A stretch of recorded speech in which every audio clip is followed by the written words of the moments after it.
Hello everyone, Ember here, and welcome back to a new video. In this one, I'd like to take a look at the many Delphox and Chesnaughts of GLC. And before you ask, yep, I've done Greninja in this series, so I just felt like the other starter Pokemon, I guess, from the Kalos region should be featured in their own video. Just because, Greninja often gets all the attention, really, especially in the TCG, so, felt like it was worth giving these guys the spotlight, really. So yeah. So what is GLC? It's a single prize only, no rulebox format. It is singleton, except for basic energy, and you're only allowed one type per deck. So even if you do love Chestnut and you love Delphox, sadly you can't play them together in the same deck. I wish you could. I do hold out hope that in the future they'll release a special set where there's a bunch of Pokemon with different types, but as it stands, no such Pokemon exist, which is a bit of a shame. There has been some instances in the past, but they've not committed to it. So there's been a metal type in Polion, for example, but there's not been a metal type Piplup, which just makes things really awkward for GLC. So yeah, some basics just to get into. Now the chest spins really weren't that interesting. I looked through all the chest spins; they're all pretty terrible. I think there's no chest spin with 70 HP from what I remember. It's just 60 HP or less, which is a bit rough. Tree climb is an okay attack, I guess, and retreat cost of 1 is always nice. As for the Fennekins, I think the one with lead might honestly be the best Fennekin, really. Although 70 HP, is much preferable to 60. So, yeah, at least you have a 70 HP basic Fennekin to work with. But yeah, the one with lead is also pretty solid. Just kind of depends on availability, I guess. Shouldn't matter too much.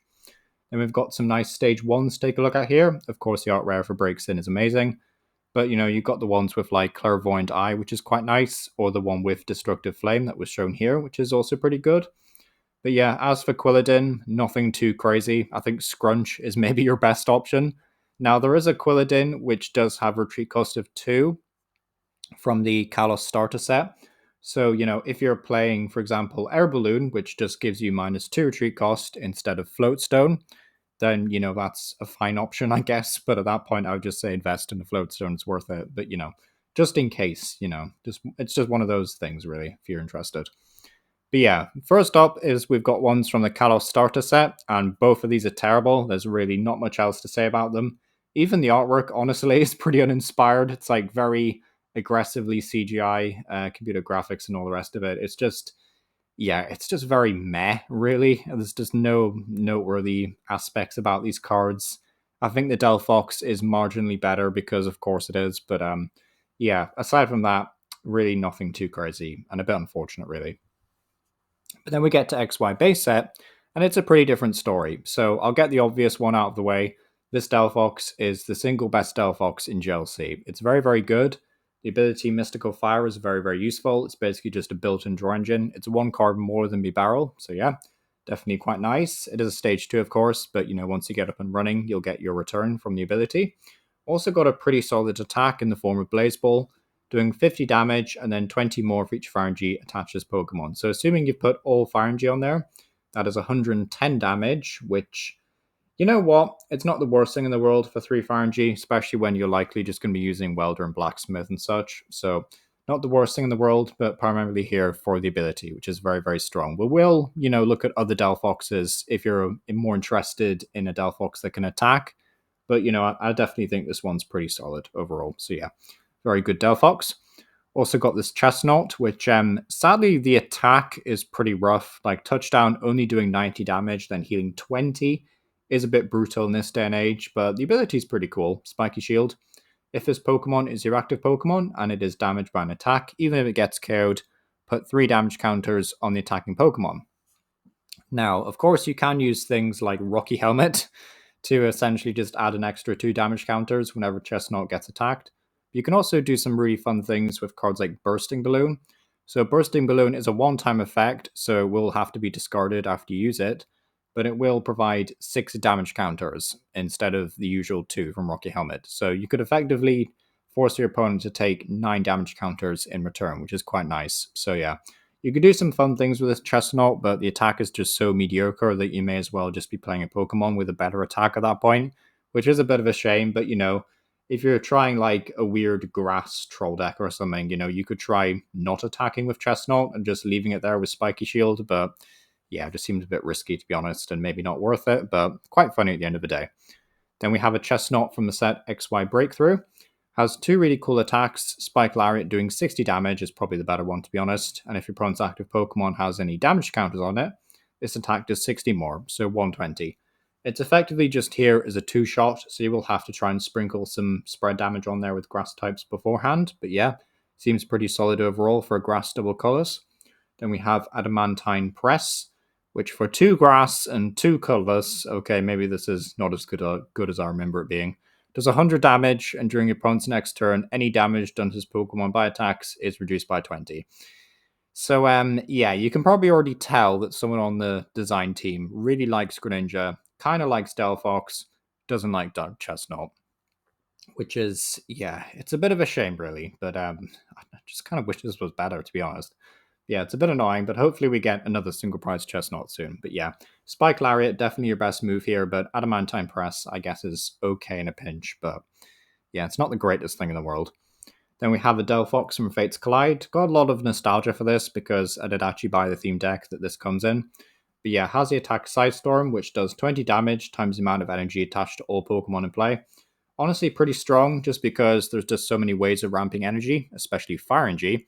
You know, players who have like more recently joined, I guess, in the Scarlet and Violet era will be familiar with cards like Magma Basin. But there is other stuff, you know, there's like Volcanion to accelerate energy, there's Welder, there's Blacksmith, you know, plenty of options to accelerate energy. So yeah, Sidestorm, honestly, probably your best attacking Delphox, really. Like the previous one with Blaze Ball's alright, but I think this one's a slightly better attacker, really. So yeah, seems pretty strong, and Flickering Flames is okay in a pinch. So yeah, pretty cool.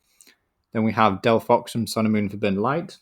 I don't think this is a very good attacker just because you have to discard energy and it does cost 4. However, it does have the very powerful ability Mystical Torch, which says once your turn before your attack, you may leave your opponent's active Pokemon burned. So it does have quite nice synergy with the likes of Scorch, which does 180 damage, for 2 Fire Energy, but only if your opponent's active Pokemon is burned. You can also combo this with Pyroar, which basically just increases burn damage from 2 to 4. So that's quite nice. So maybe like Mystical Torch plus Pyroar plus another attacker could do that, maybe. Seems a bit like well, it's a lot to get going basically, but it does seem like a fun idea. There's also worth mentioning, even though it's another stage too, there is an Infernape which does increase burn damage by +6, so it's 6 damage counters instead of 2. So you could also, in theory, play Delphox with Infernape to do 60 damage between turns, but you know, it's a bit risky. It's 2 stage 2s. It's a lot of effort. So, yeah, I'm not sure how consistent or good that would actually be, but could be a lot of fun to try out. Then we have Delphox from Silver Tempest with 2 attacks. Flare Parade, sadly, is pretty useless due to the singleton rule, but does 60 damage for each Serena card in your discard pile. I mean, Serena's okay, I guess. Discard up to 3 cards from your hand and then draw up to you have 5 in hand. I mean, that's okay as a draw supporter, I guess, but 60 damage for one colorless energy, are you really going to bother? Probably not. Energy Crush doing 50 damage, however, for each energy attached to all your opponent's Pokemon is definitely a bit better. You know, it's a pretty good attack, really. But, you know, your opponent will have to have at least 3 or 4 energy in play before you know, start to one-shot things. So your opponent will likely be able to play around this quite nicely. But if this just happens to be like a stage 2 in your deck that's here as a tech card more than anything, you know, you've got like your main attackers, you've got your support Pokemon, but Delphox is in here as this like random one-hit KO move with Energy Crush, then, you know, Rat Candy double colorless or Rat Candy with a Welder. Not too bad, to be honest. So yeah, seems pretty solid overall. Yeah, definitely not actually that bad of an attacker.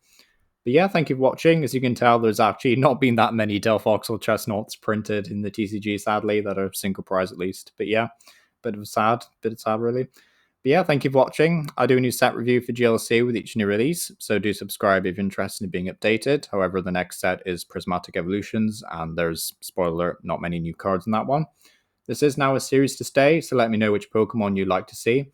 There is a list, but getting through them, and a playlist has been made. Also, I'm pretty sure I've gone through every Pokemon on that list except like Lapras and Charizard, but yeah, getting to them, don't worry.